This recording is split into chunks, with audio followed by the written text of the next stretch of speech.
नहीं, मेरी हिम्मत कभी टूटी नहीं जो मैं करूँगा। मेरे अंदर पागलपन है ट्रेनिंग का, पर ट्रेनिंग मेरी मिस होती है एक दिन भी तो मैं बड़ा डाउन फील करता हूँ। मुझे मज़ा ही ट्रेनिंग के बाद आता, पूरा दिन मेरा अच्छा जाता है। तो मैंने बताया कि मैं बॉडी बिल्डिंग करना चाहता हूँ, हालांकि मैं उस टाइम मैरिड था, मैंने बताया नहीं गुरुजी को, मैंने छुपा लिया। मेरा बेटा एक साल का था मगर मैंने बता दिया तो पता नहीं वो मुझे कराएंगे नहीं कराएंगे, सीरियस लेंगे नहीं लेंगे। आपको लोग क्यों गुरुजी कहते हैं सब? मुझे बहुत मार पड़ी, वो मार पड़ के धीरे धीरे हम तरक्की करते आए। तो दोस्तों, आपका स्वागत है द ग्रेट इंडियन चैनल के। दोस्तों, आज मैं आपको एक ऐसी हस्ती से मिलाऊंगा जिसको पूरा हिंदुस्तान जानता है, इवन पूरा वर्ल्ड जानता होगा। बहुत सारी कंट्रियों में इनके फैन हैं, बहुत सारी कंट्रियों में इनके स्टूडेंट भी हैं। एक ऐसा इंसान जो बॉडी बिल्डर भी है और साथ में पावर लिफ्टर भी, जिसने इस देश के लिए, इंडिया के लिए इंटरनेशनल और नेशनल बहुत सारे मेडल लिए हैं, और पावर लिफ्टिंग में भी लिए हैं और बॉडी बिल्डर में भी। आप पहचान गए होंगे, उनको लोग गुरुजी कहते हैं, बहुत से लोग इंडियन आर्नोल्ड कहते हैं, बहुत से लोग इंडियन हल्क कहते हैं। मुकेश भाई, नमस्कार भाई। नमस्कार। मुकेश भाई, सबसे पहला क्वेश्चन यही आ गया, बाकी तो बाद में पूछूंगा मैं। सबसे पहला तो क्वेश्चन मेरा ये है कि बॉडी बिल्डिंग और पावर लिफ्टिंग दोनों चीज अलग अलग हैं। तो सबसे पहले तो मुझे ये समझाओ कि भाई बॉडी बिल्डिंग और पावर लिफ्टिंग एक आदमी कैसे कॉम्बिनेशन बैठाए, कैसे करे? क्योंकि बॉडी बिल्डिंग का गेम है और पावर लिफ्टिंग पावर का गेम है, तो कैसे आपने कॉम्बिनेशन बनाया? देखो, वैसे तो वहाँ बिल्कुल आप सही कह रहे हो, दोनों विपरीत गेम है। बॉडी बिल्डिंग में हमें रेपिटेशन वर्क पे काम करना होता है और पावर लिफ्टिंग में हम हमेशा अपने हैवीएस्ट लोड पे जाते हैं। मेरे पास और भी कई मेरे स्टूडेंट भी हैं जो दोनों गेम में अच्छा कर रहे हैं। तो जब ऑफ सीजन होता है ना बॉडी बिल्डिंग का, जब हम हैवी ट्रेनिंग पे होते हैं, उस टाइम में पावर लिफ्टिंग के कंपटीशन को चूज कर लेता हूँ उनके लिए कि अब ये तेरा ऑफ सीजन है, अब तो हैवी ट्रेनिंग पे है, हैवी अच्छी डाइट पे है। तो तब हम 3 और 5 रैप की ट्रेनिंग भी करते हैं। वो 3-5 रैप की ट्रेनिंग करके डाउन सेट करके हम 12 रैप भी करते हैं फिर। यानी हैवी ट्रेनिंग, इंटेंस ट्रेनिंग और मसल हाइपरट्रॉफी दोनों साथ साथ करते हैं। 8 से 12 रैप। 8 से 12 रैप। हाँ। 3 से 5 वाले को क्या बोलते हैं? 3 से 5 रैप वो हैवी पावर ट्रेनिंग होगी। पावर ट्रेनिंग हो गई, जिसमें कि आप 3 से 5, जैसे आज मैंने 3 रैप लगाने डेडलिफ्ट के या स्क्वाट के, 3 रैप 3 सेट, तो वो अपने 3 रैप वाली ट्रेनिंग फिनिश करके फिर मैं डाउन करके लोड और 12 रैप तक भी जाऊँगा। वो हो गया आपका पावर लिफ्टिंग का गेम। और फिर बॉडी बिल्डिंग के लिए? बॉडी बिल्डिंग जब हम जाना होता है स्टेज पे, उस टाइम पे हम पावर लिफ्टिंग से ऑफ ले लेते हैं। ऑफ सीजन में हम पावर लिफ्टिंग करते हैं और सीजन में फिर बॉडी बिल्डिंग। लेकिन मैं एक बात बता दूं, दोनों गेम की जब आप ट्रेनिंग करते हैं ना, तो रिकवरी का बहुत बड़ा इशू होता है, क्योंकि आपने हैवी भी लिया है लोड और रेपिटेशन में भी शरीर तो रगड़ ही रहा है ना। बिल्कुल। उस टाइम आपका रिकवरी सिस्टम बहुत अच्छा हो। रिकवरी आपकी डाइट और आपकी स्लीप, ये दोनों चीज़ मिलके करते हैं। कितने घंटे की नींद कम से कम चाहिए मुकेश भाई? वैसे तो 2 घंटे का दिन में टाइम है तो आपके पास, और 6 घंटे रात में हो जाए तो काफ़ी है। 8 घंटे की स्लीप नहीं भी इतनी हो पाती, फिर उसके बाद आपको डाइट और अपनी सप्लीमेंटेशन पे देखो काम करना पड़ेगा। सप्लीमेंट भी रिकवरी में हेल्प करता है, और बाकी डाइट तो है ही मेन। आपको पता ही 90% रोल डाइट का ही है। तो हमें ये पता लग गया आज कि एक एथलीट बॉडी बिल्डिंग और पावर लिफ्टिंग कैसे खेल सकता है। मुकेश भाई ने बताया कि जब पावर लिफ्टिंग खेलनी है तो गेनिंग पे रहते हैं, जब गेनिंग पे है तो पावर लिफ्टिंग का गेम खेल सकते हैं। जब पूरा ही अपना वेट बढ़ा रहे हैं, अपनी पावर बढ़ा रहे हैं, तो पावर लिफ्टिंग खेल लेते हैं। बॉडी बिल्डिंग खेलना है तो कम कर लेते हैं वेट को और रेपिटेशन वाला वर्कआउट करके पावर बॉडी बिल्डिंग में आ जाते हैं। क्योंकि हम कटिंग फेज, जो बॉडी में खाते हैं उसे कटिंग फेज में हम थोड़ा सा बॉडी वाटर रिटेन कम कर दी, कार्ब्स भी कम हो जाते हैं। तो अगर उस टाइम पे हम मैक्सिमम लोड पे जाएंगे तो इंजरी के चांस बढ़ जाते हैं। इसलिए उस टाइम में वो 1.5-2 महीना फेज होता है, उसमें हम हैवी ट्रेनिंग अवॉइड करते हैं बॉडी बिल्डिंग स्टेज पे जाने से पहले। मुकेश भाई, आपने कौन कौन से अचीवमेंट आज तक हासिल किए हैं? कहाँ कहाँ आप गेम खेले और कौन कौन से कंट्रियों में खेले? कैसे कैसे आपने नेशनल इंटरनेशनल में कौन कौन से मेडल लिए? आप हमें एक बार दर्शकों को बता दो, सही पता लगता है मुकेश भाई आपके बारे में सबको, कि आपको लोग क्यों गुरुजी कहते हैं सब? गुरुजी तो ये बच्चों ने प्यार से नाम दिया हुआ है, पता नहीं, मैं गुरुजी तो नहीं मानता अपने आप को अभी सीख ही रहा हूँ। लेकिन अचीवमेंट की मेन अगर मैं बात करूँ तो 4 बार मिस्टर इंडिया ओवरऑल चैम्पियन भी रहा हूँ, और इंटरनेशनल में रहा, एशिया में भी मेडल है। साउथ एशिया में भी है, वर्ल्ड में भी बेस्ट 5 में रहा हूँ मैं। और पावर लिफ्टिंग में एक सबसे बड़ा मेरा अचीवमेंट रहा mister Olympia pro power lifting. उसमें मेरा एक गोल्ड और एक सिल्वर, एक गोल्ड एक ब्रॉन्ज रहा है पावर लिफ्टिंग में। पावर लिफ्टिंग में। कहाँ हुआ था कंपटीशन में? यूएस लास वेगस, वहीं पे बॉडी बिल्डिंग होता है मिस्टर ओलंपिया, वहीं पे पावर लिफ्टिंग ओलंपिया होता है लास वेगस। और भी मैंने यूरोप में भी बेस्ट पावर लिफ्टिंग का मेरे को मिला अवार्ड।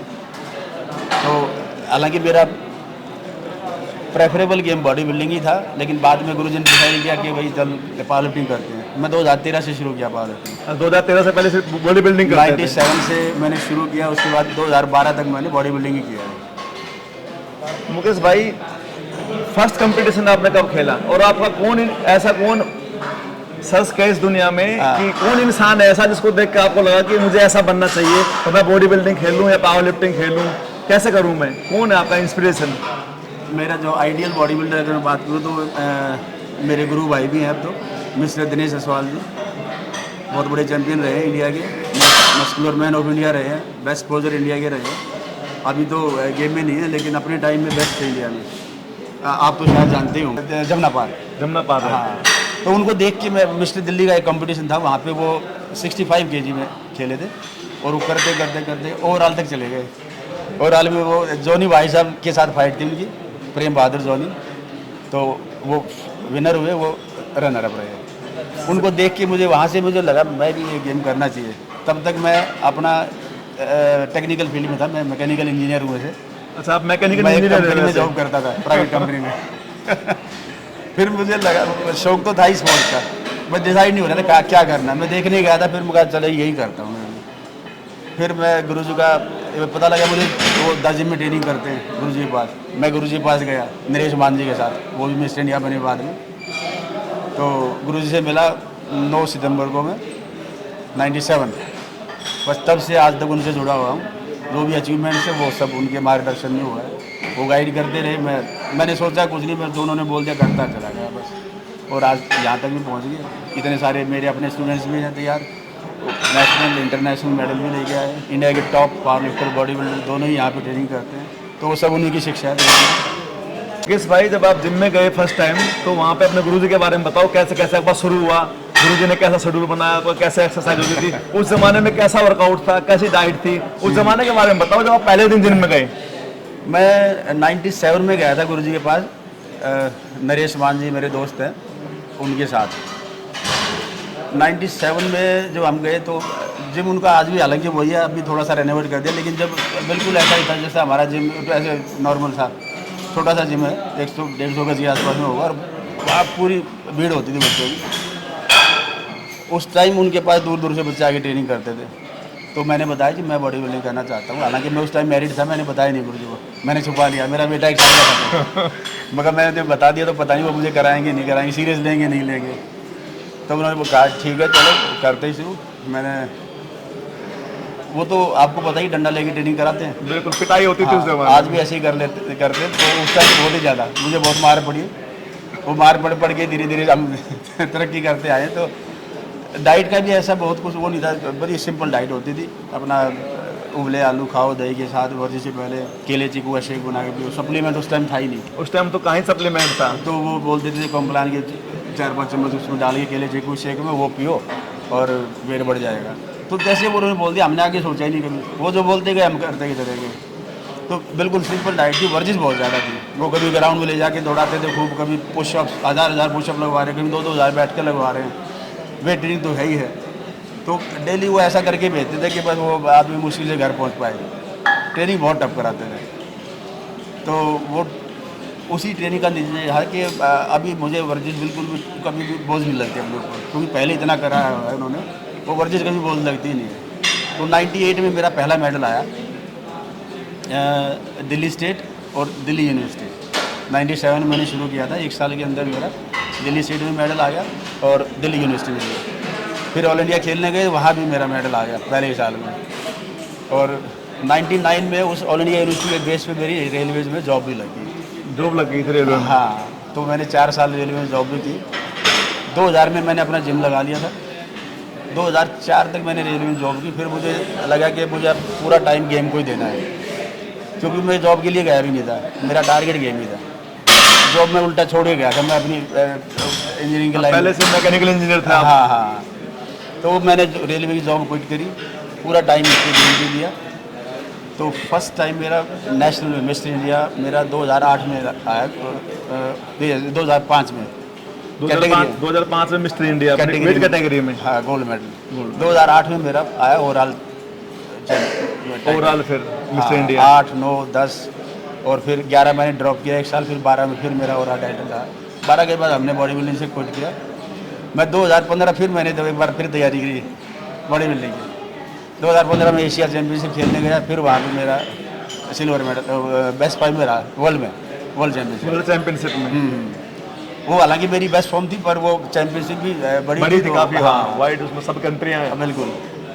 तो वो भी मेरी परफॉर्मेंस अच्छी रही। तो करते करते अब वो इतने अचीवमेंट्स हो गई, बाहर इंटरनेशनल मैंने बहुत सारी कंट्रियों में किया। पावर लिफ्टिंग में कहाँ खेले आप? पावर लिफ्टिंग में मैंने कब से शुरू की? पावर लिफ्टिंग में कब आ गए? 2013 से। 2013 से पावर लिफ्टिंग में? बिल्कुल। मैं इंग्लैंड में, जर्मनी में, नेदरलैंड में, लॉस वेगास अमेरिका में, कई कंट्रियों में खेल के आया हूँ और बॉडी बिल्डिंग में भी। तो जो जर्नी मेरी है वो तब से लेके आज तक गुरुजी के साथ जुड़ा हुआ हूँ मैं। अभी भी मैं हर मंगलवार को उनके पास एक ट्रेनिंग करने जाता ही हूँ, ताकि मेरा दिमाग मेरे कंट्रोल में रहे, मतलब उनके कंट्रोल में रहे। आप अपनी जड़ों से कट जाते हैं ना, तो कहीं ना कहीं वो चीज़ छूट जाती है पीछे। देख रहे हो दोस्तों, इतनी एज होने के बाद, इतने अचीवमेंट होने के बाद, इतने मेडल इन्होंने जीते हैं लाइफ में, उसके बाद भी अपने गुरुजी हैं जो धवन जी, उनके पास हर मंगलवार को जाते हैं ट्रेनिंग करने के लिए कि गुरुजी से जुड़े रहें। आज भी गुरुजी की ही कृपा से अपने आप को सब कुछ समझते हैं कि गुरुजी की कृपा मेरे ऊपर है और मैं गुरुजी के नीचे रहूं। ये है एक शिष्य का काम, और इसीलिए इनके भी इतने शिष्य हैं यहाँ पे, जो ऑल इंडिया से लोग आ रहे हैं, जा रहे हैं। तो ये मुकेश भाई का एक बहुत तगड़ा पॉजिटिव पॉइंट है जो सब बॉडी बिल्डरों में नहीं है। अच्छा, ये बच्चे तो आजकल ये फिर भी क्वेश्चन कर देते हैं। मैंने अपने गुरु को आज तक क्वेश्चन नहीं किया, उन्होंने बोल दिया ऐसे करना है, ठीक है जी, ऐसे करना है, ठीक है जी। कभी हिम्मत नहीं मैंने बोलने की? कभी क्वेश्चन नहीं किया, क्योंकि ये क्यों, ऐसा क्यों, हम तो ये कर रहे थे, आप कभी क्वेश्चन जो कहते गुरु जी ने फाइनल करना ही करना है। उसका रिजल्ट ये हुआ कि वो उनके ऊपर बोझ बन जाता है, फिर ये तो हाँ ही करता जा रहा है, अब वो आगे बढ़ाना तो फिर उनकी ड्यूटी है ना। बिल्कुल बिल्कुल। मैं अपने क्वेश्चन खड़ा करता रहूँगा तो वो रिलैक्स हो जाएंगे कहीं ना कहीं। तो मेरे मन में कभी क्वेश्चन आता भी नहीं, उन्होंने बोल दिया ठीक है जी, क्योंकि वो जो कहेंगे बेस्ट है, वो तो सोचते कि वो बेस्ट ही है। बिल्कुल। उस्ताद तो अपने कभी गलत शिष्य को गलत नहीं करेंगे। सभी गुरु सोचते हैं कि मेरा शिष्य सब आगे जाए। हाँ, जो जहाँ तक हम नहीं पहुँचे वहाँ यही तो जाएंगे बच्चे। मुकेश भाई, आजकल तो जिम का ट्रेंड, फिटनेस का ट्रेंड बहुत ज़्यादा हो गया है। हाँ। कोरोना के बाद तो काफ़ी कुछ चेंज आया इंडिया में। बिल्कुल।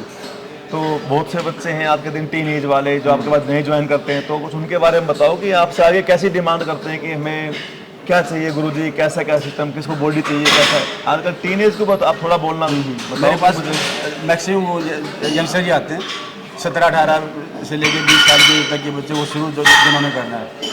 हालांकि वो कई जगह से वो देख के आते हैं चीज़ों को, वो सोचते हैं यहाँ जाऊँगा कोई जादू हो जाएगा। मैं उनको पहले यही समझाता हूँ, भाई जादू मेरे पास बिल्कुल नहीं है, यहाँ हार्ड वर्क है।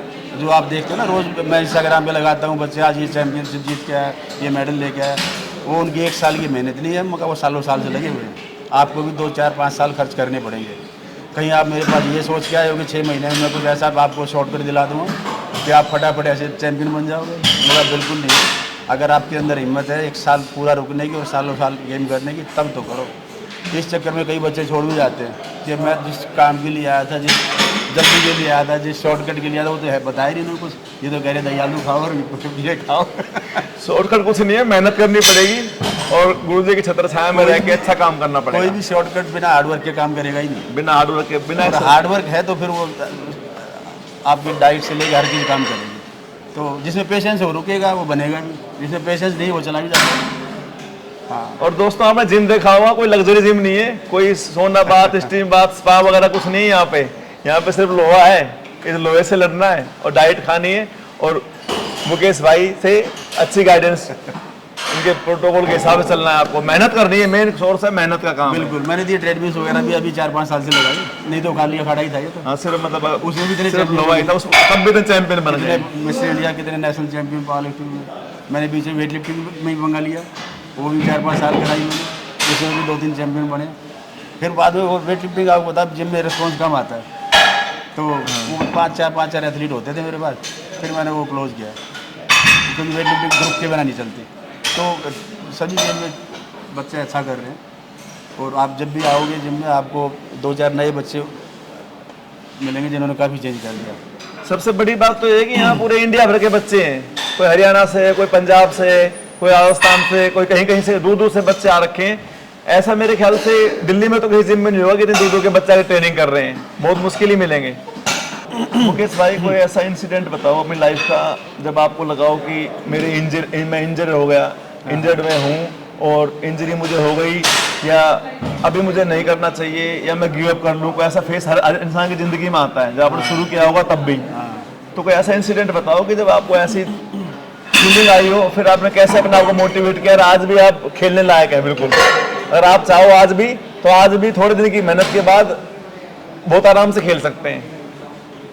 पवन जी, मैं सही बताऊं तो हालांकि इंजरी भी 1-2 बार हुई, और बड़ा सीरियस इंजरी भी हुई मेरे लोअर बैक में, लेकिन मेरे अंदर ये कभी नहीं आया कि मैं गेम से क्विट कर दूं इस वजह से, या मुझे कोई डिप्रेशन आया हो कि यार मेरा गेम छूट जाएगा। ये रियल में मेरे मन में थॉट कभी नहीं आया, मैं सही बताऊं तो। बहुत लोग आपको इंटरव्यू लेंगे तो बोलेंगे कि हाँ मेरे ऐसे हुए, हालात ऐसे हो गए थे, मैंने सोचा कोई करूँ, फिर मैंने हिम्मत करी।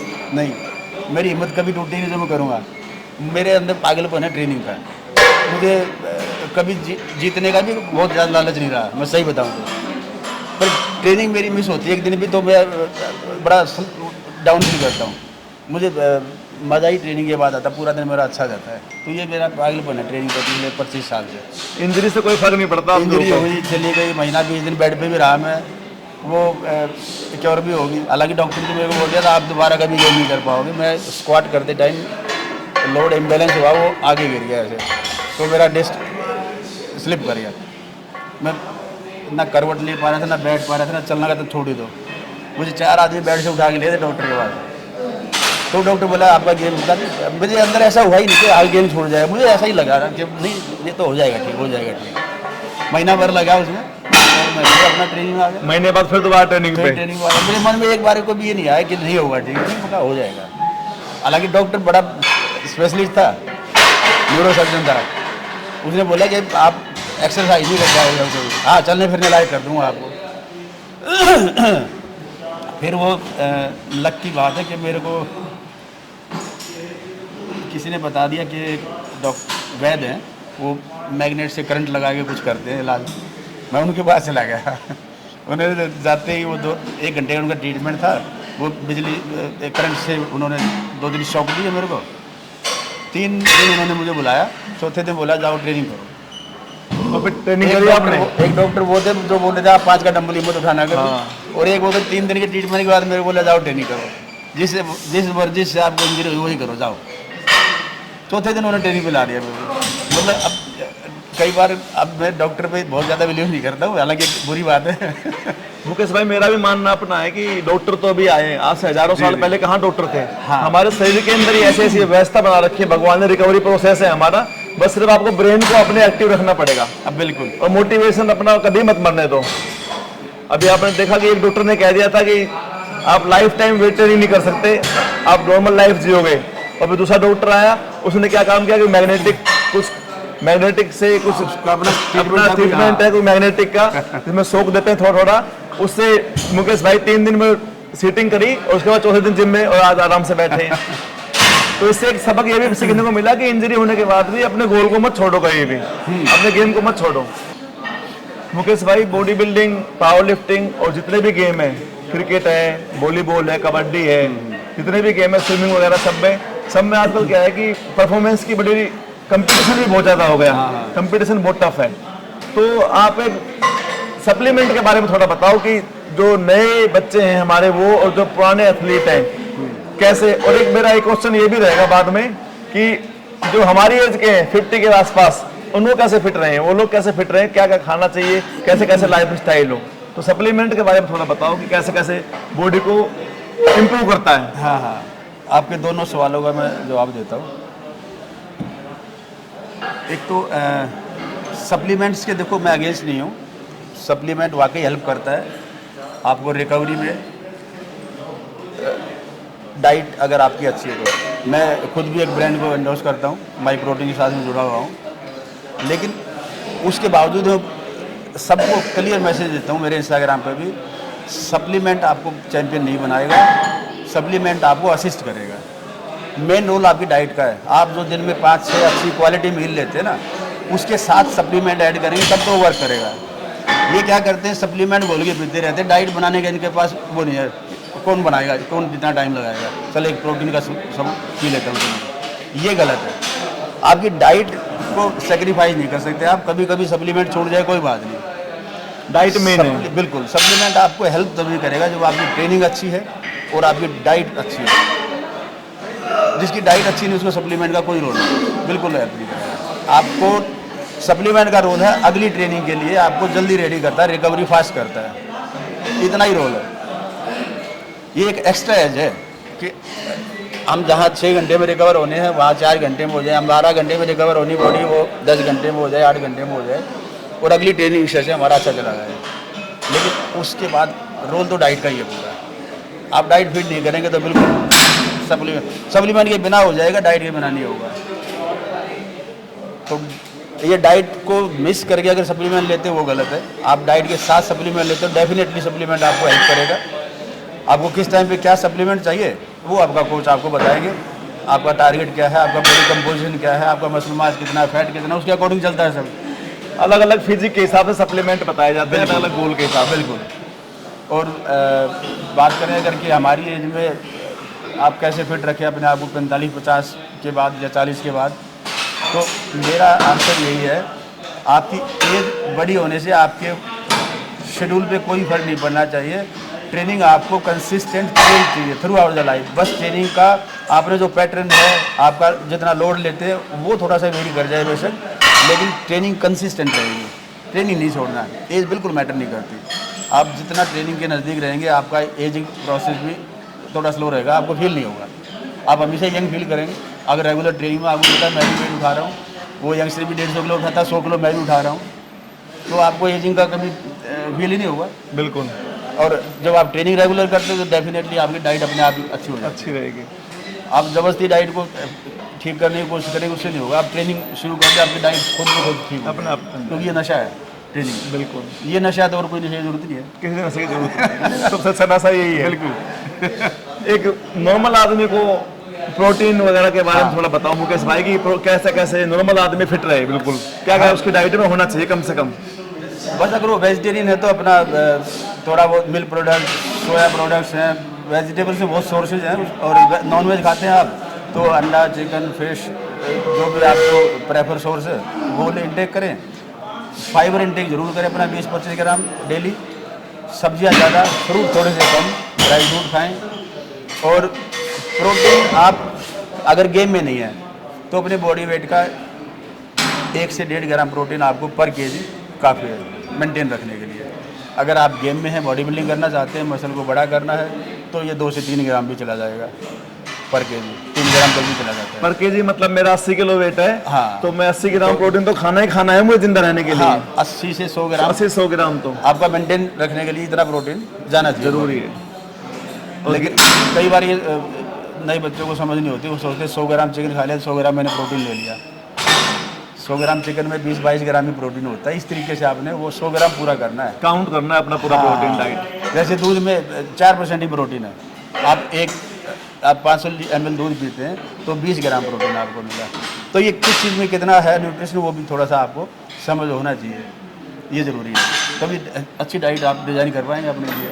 बिल्कुल, हाँ, तो बॉडी वेट के अकॉर्डिंग 1 से 1.5 ग्राम काफ़ी है। अगर आप गेम में नहीं है तो, गेम में है तो अपना 2-3 ग्राम तो मिल जाएंगे। मुकेश भाई अभी अपने पास जितने भी स्टूडेंट हैं आपके, हाँ। इनमें कितने स्टूडेंट ऐसे होंगे जो आने वाले टाइम में बॉडी बिल्डिंग कंपटीशन खेलेंगे और पावर लिफ्टिंग को इंडिया को प्रेजेंट करेंगे? अभी जैसे आने वाले टाइम में कई इवेंट्स हैं। एक तो अभी अक्टूबर एंड में ही एमेचर ओलंपिया है, फिर नवंबर में दिल्ली स्टेट आ जाएगा, एक बड़ा इवेंट अभी फिट लाइन की तरफ से अरविंद जी भी कराने जा रहे हैं 5-6-7 नवंबर का। नवंबर को। बहुत बड़ा कैश प्राइज, मेरे ख्याल इंडिया में फर्स्ट टाइम इतना कैश दे रहे हैं। 1 करोड़ का कैश प्राइज रख रहे हैं उसमें। हाँ हालांकि बात कैश की नहीं है, लेकिन उस टाइम सभी एथलीट्स अपनी फुल फॉर्म में होंगे। मोटिवेशन भी रहेगा। मोटिवेशन है। हाँ। और पैसा किसी भी गेम में आए तो अच्छा ही है, बच्चे इतना हार्ड वर्क करते हैं।